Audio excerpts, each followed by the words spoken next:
अस्सलामुअलैकुम। आज की इस वीडियो में हम आपको हज़रत इमाम हसन और इमाम हुसैन के बचपन के बारे में कुछ वाक़यात बताएंगे और हज़रत मोहम्मद मुस्तफ़ा सल्लल्लाहु अलैहि वसल्लम के साथ कैसे खेलते थे। नाजरीन, इमाम हसन और इमाम हुसैन दोनों भाइयों की पैदाइश एक साल के अंदर हुई। मुश्किल से दोनों के दरमियान एक साल का फ़र्क था। हज़रत मोहम्मद मुस्तफ़ा सल्लल्लाहु अलैहि वसल्लम अपने दोनों नवासों को बहुत ज़्यादा प्यार करते थे, क्योंकि आपका कोई भी बेटा ज़िंदा न रहा, इसलिए अपने दोनों नवासों को अपने बेटों की तरह पाला करते थे। उन बच्चों को देखकर वो बस अपने नवासों के नाना बन जाते थे। ये सादगी ही उनकी अज़मत की निशानी थी।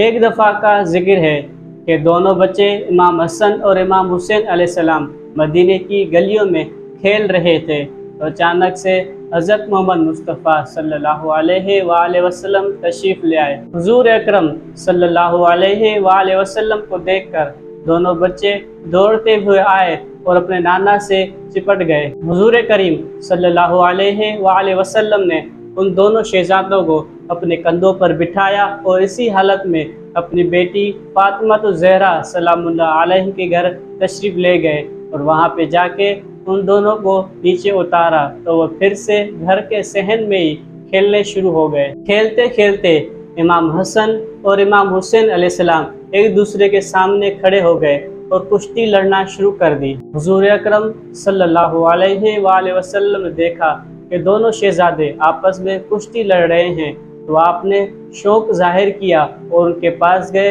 और वहाँ पर खड़े होकर दोनों शहजादों की कुश्ती देखने लगे।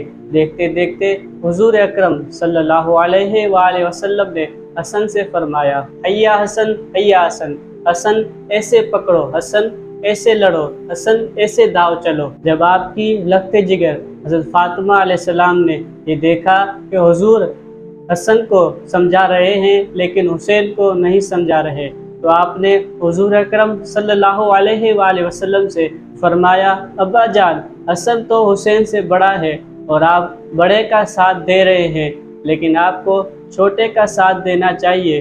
तो ये सुनकर हुज़ूर अकरम सल्लल्लाहु अलैहि वसल्लम ने इरशाद फरमाया कि अब इस कुश्ती में जिब्राइल भी शामिल हो गए हैं और वो हुसैन का साथ दे रहे हैं, यानी जिब्राइल अमीन हुसैन से कह रहे हैं कि हसन को इस तरह पकड़ो।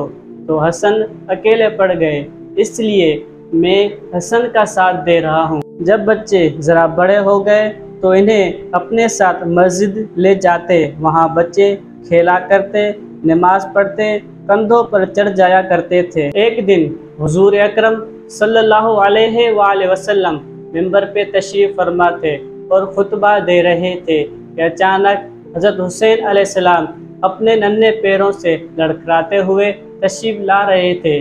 अचानक से ठोकर खाकर गिर पड़े, तो हुज़ूर अकरम सल्लल्लाहु अलैहि वसल्लम ने फ़ौरन से पकड़ लिया और उन्हें बहलाने लगे।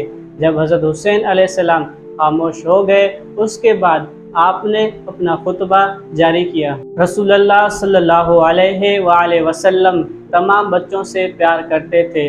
दोनों साहबजादों इमाम हसन और हुसैन को अपने नाना और वालिद की बराबर मोहब्बत मिली थी। एक दिन दोनों शहजादों ने एक तख्ती लिखी और अपने नाना से पूछा कि नाना जान, किसकी तख्ती सबसे अच्छी है? आपने देखकर इरशाद फरमाया, अपने बाबा के पास जाओ। तो दोनों शहजादे अपने बाबा के पास गए, तो बाबा ने बगैर देखे ही कह दिया, अपनी माँ के पास जाओ, वो तुम्हें बताएगी कि किसकी लिखाई सबसे ज़्यादा अच्छी है। तो दोनों शहजादे अपनी तख्ती लेकर माँ की खिदमत में पहुँचे। जब ये फैसला माँ के पास आया तो माँ ने देखा कि दोनों शहजादों की लिखाई अच्छी है। तो माँ ने कहा कि बेटा, दोनों की लिखाई अच्छी है।